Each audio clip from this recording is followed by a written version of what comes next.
त पुरानका हटे नायका सुनी जा जवन की एक दिन भइल और बहुत ही ब्लास्ट क देले बा। भोले बाबा खोली ना हो नया नवा अब बिहनवा भइले ना।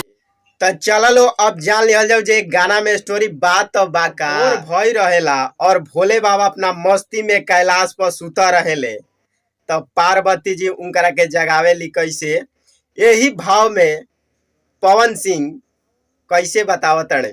कुहू कुहू बोले ले कोयलिया सगरो सोर होता। गाना में स्टोरी ये बा सिंपल बा सटीक बा लेकिन अगर रउरा लोग भजन सुनत हो कम तो एक बार सुनला के बाद मन बम बम भोले हो जात होई।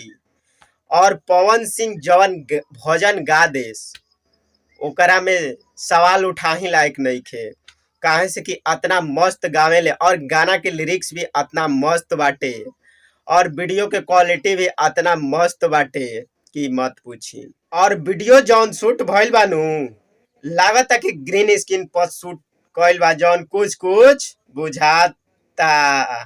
झूठ पे झूठ झूठ पे झूठ। और बता दी कि एक गानवा में दुगोला के ब्यास काम कइले बाड़े जिनकर प्रदुमन परदेसी और रोशन राज नाम हो जौन देखला के बाद टिक चिक टिक चिक।